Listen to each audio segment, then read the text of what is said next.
Hello student, मैं हूं रोहित तिवारी और आपके लिए लेके आया हूं चैप्टर नंबर 3 करंट इलेक्ट्रिसिटी का एक टॉपिक ओम्स लॉ। तो ओम्स लॉ के बारे में हम आज पढ़ेंगे। उससे पहले यदि आपने वीडियो को सब्सक्राइब नहीं किया है तो सब्सक्राइब कर दीजिए, और यदि आप को वीडियो अच्छी लगती है तो आप इसे लाइक करिएगा और शेयर जरूर करिएगा। तो वीडियो ज़्यादा लेट ना करते हुए हम स्टार्ट करते हैं ओम्स लॉ के बारे में। तो उसमें क्या कहता है बच्चों, Ohm's law state that the current through a conductor between 2 points is directly proportional to the voltage across the 2 points. Suppose यहाँ पे एक अमीटर है और एक बैटरी लगी हुई है, पॉजिटिव या नेगेटिव।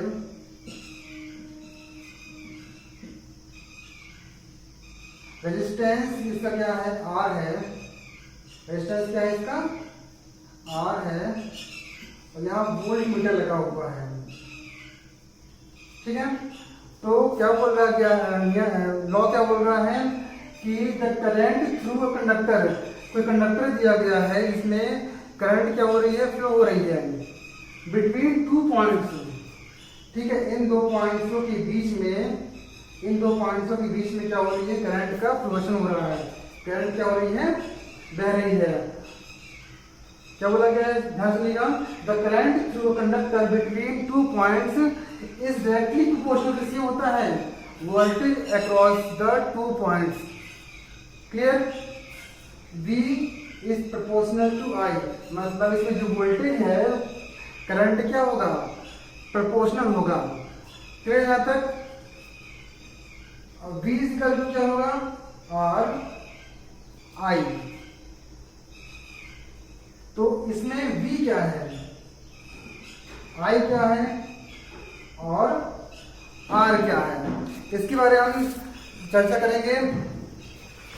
तो इसमें V क्या है यहाँ पे, V हो गया voltage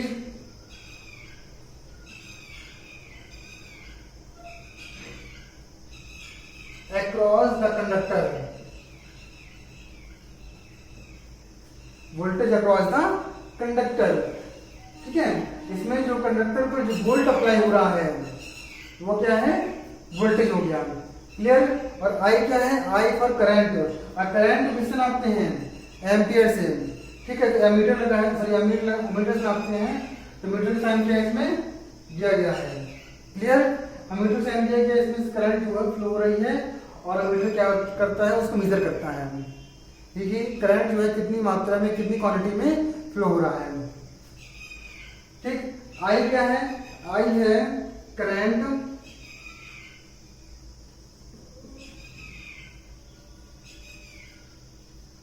through the conductor, through the conductor. I क्या है, करंट थ्रू द कंडक्टर। और R जो कि इसमें बताया गया है, R क्या है, प्रोपोर्शनलिटी कांस्टेंट है। R क्या है, प्रोपोर्शनलिटी कांस्टेंट है। तो इसको हम बोल सकते हैं रेजिस्टेंस ऑफ द, रेजिस्टेंस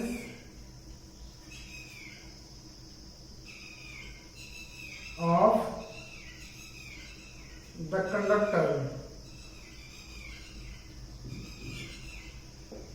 ठीक है, R क्या है, रेजिस्टेंस ऑफ द कंडक्टर है।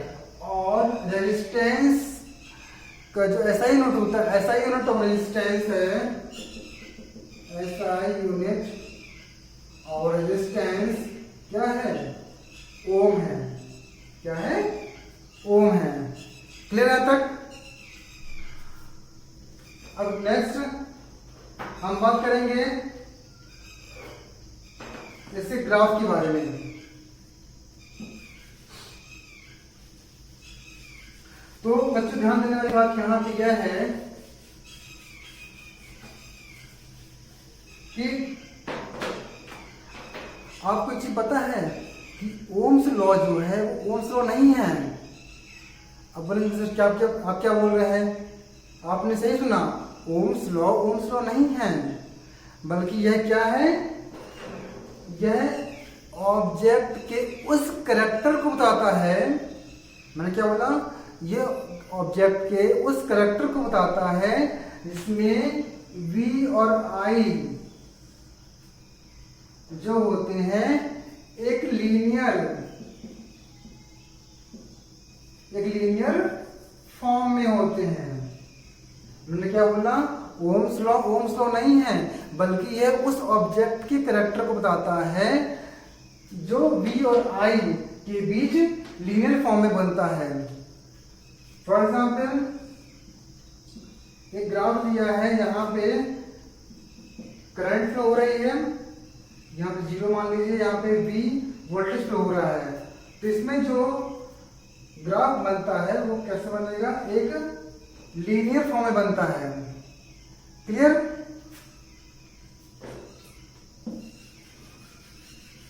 अब हम एग्जाम्पल करते हैं, एग्जाम्पल लेते हैं जिससे आपको और क्लियर समझ आएगा।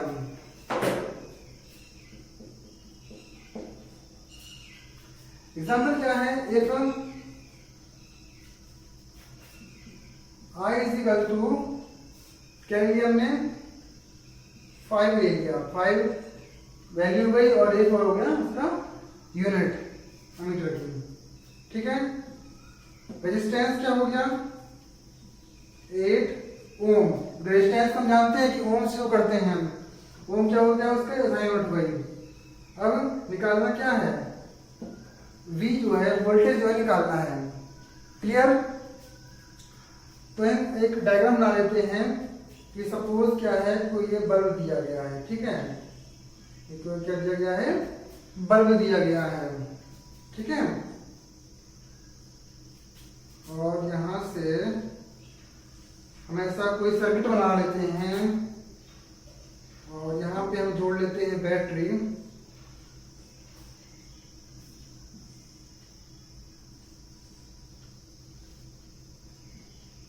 यहां से करंट का फ्लो हो रहा है यहां पे। ठीक है, और यहां से जा रहा है, इस ओर जा रहा है, और यहाँ पे करंट क्या है, 5 इस तरफ है। इसमें करंट कितनी बह रही है, करंट जो हो रही है 5 एम्पियर की बह रही है, मीटर की बह रही है। ठीक है, और रेजिस्टेंस जो है कितने का लगा हुआ है, यहाँ पे सपोज लगा है रेजिस्टेंस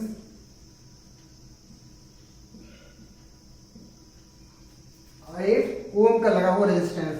तो इस बैटरी का वोल्टेज निकालना है, हमें करना है इस बैटरी का वोल्टेज निकालना है। क्लियर है तक?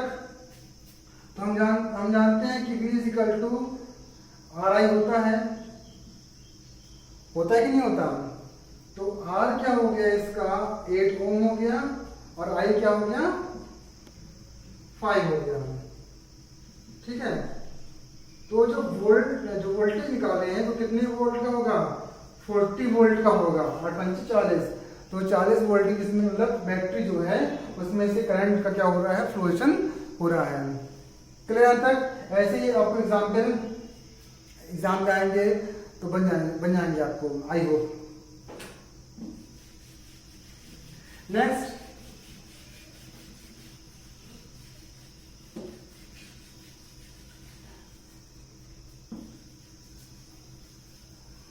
अब हम आपको ऐसी कुछ चीजें बताएंगे जो आपको पता नहीं उस बारे में। अब क्या बताएंगे आप, तो हम ध्यान देने वाली बात क्या है, आप कुछ आप ध्यान दीजिएगा कि सबसे पहली बात यह है कि जो ओम्स लॉ है, ओम्स लॉ के बारे में जो पढ़ रहे हैं, वो कुछ कारणों से असफल हो गया है, फेल हो गया है, कुछ कारणों से फेल हो गया है। तो उस कुछ कारणों में क्या बात छुपी थी कि वो ओम्स लॉ जो है फेल हो गया था। तो आज हम उस बारे में चर्चा करेंगे। पहली बात, तो जो ओम्स लॉ है वो हर जगह साबित नहीं होता है कि यह सही है। कुछ जगह ऐसी होती हैं जहां पे यह रॉन्ग भी होता है, गलत भी होता है। अब पहला कारण क्या है, पहला कारण यह है कि करंट में जो डिफ्लेक्शन होता है, जब करंट बहती है डिफ्लेक्शन होता है, वो उसके पोटेंशियल डिफरेंस पर ही नहीं निर्भर करता। मैंने क्या बोला, जो करंट में जो डिफ्लेक्शन होता है, करंट जो बहती है, वो सिर्फ उसके पोटेंशियल डिफरेंस पर डिपेंड नहीं करता है, बल्कि उसके साइन पर भी डिपेंड करता है। सपोज मान लीजिए करंट बह रही है, यहां से कोई करंट स्विच बोर्ड है, यहाँ से करंट का फ्लोएशन हो रहा है और यहाँ पे कोई ऑब्जेक्ट लगा है, मान लो क्या है, टीवी है।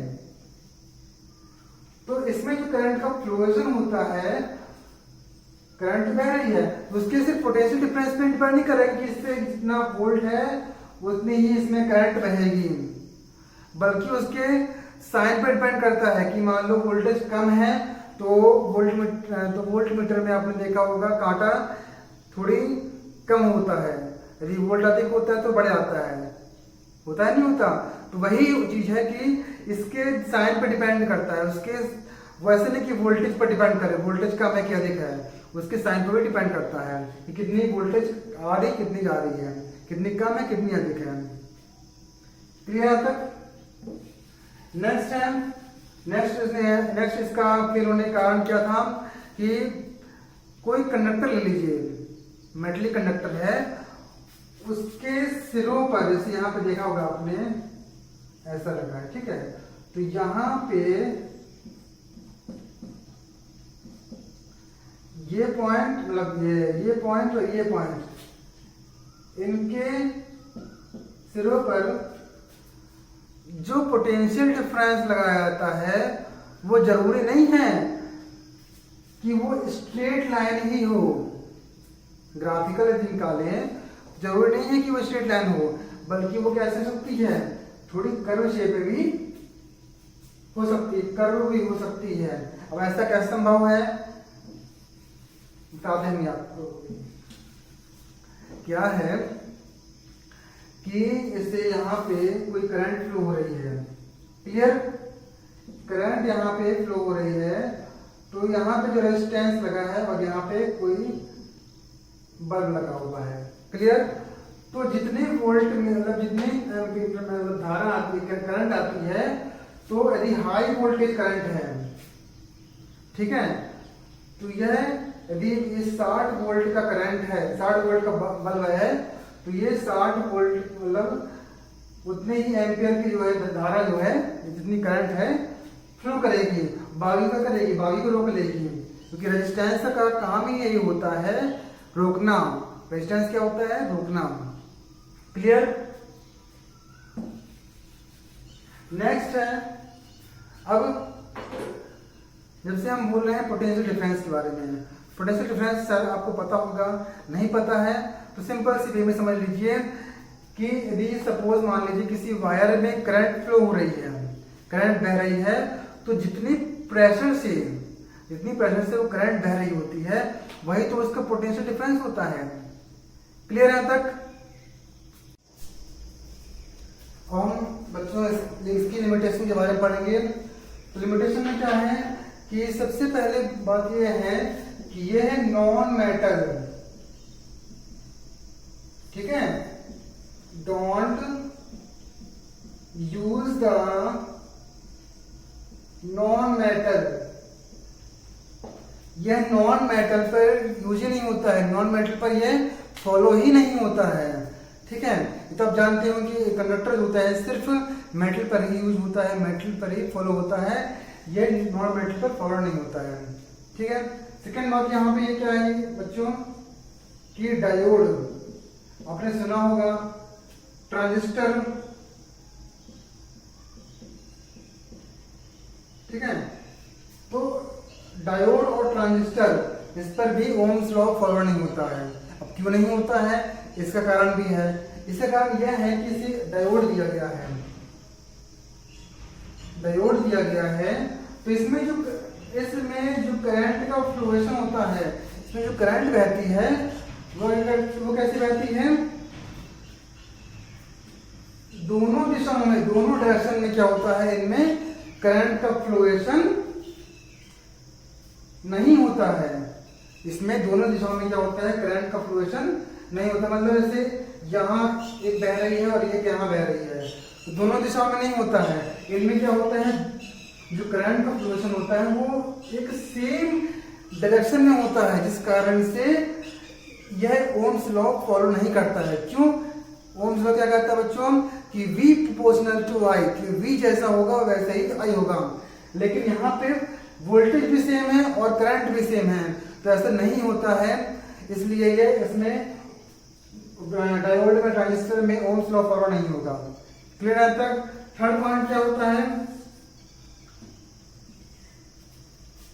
Don't use the insulator. यह इंसुलेटर पर भी डिपेंड नहीं करता है, इंसुलेटर पर भी फॉलो नहीं होगा। क्यों नहीं होगा? क्योंकि बेटा इसमें क्या होता है कि जब इंसुलेटर में ब्रेक डाउन वोल्टेज अप्लाई किया जाता है, जैसे ब्रेक डाउन वोल्टेज अप्लाई करेंगे तो इसमें करंट का फ्लो जो होता है वो अचानक से होता है। जैसे इसमें इंसुलेटर में क्या होता है, इसे हम वोल्टेज अप्लाई किए, वोल्टेज लगा दिए, कितने वोल्ट का हमने लगा दिया, ठीक है। तो जैसे ही वोल्ट लगाते हैं तो इसमें करंट जो होता है खट से अचानक से फ्लो होता है। इससे कभी कभी क्या होता है, ब्लास्ट होने की संभावना भी होती है, इसलिए इसमें ओम्स लॉ का फॉलो होता ही नहीं है। क्लियर तक? आई होप आप लोग को वीडियो अच्छी लगी है। वीडियो अच्छी लगी है तो ये इस वीडियो को जी भर के शेयर कीजिए, और ऐसे ही वीडियो और अच्छी वीडियो पाने के लिए आप हमें सब्सक्राइब करिए और बेल आइकन को दबाना ना भूलें। Thank you.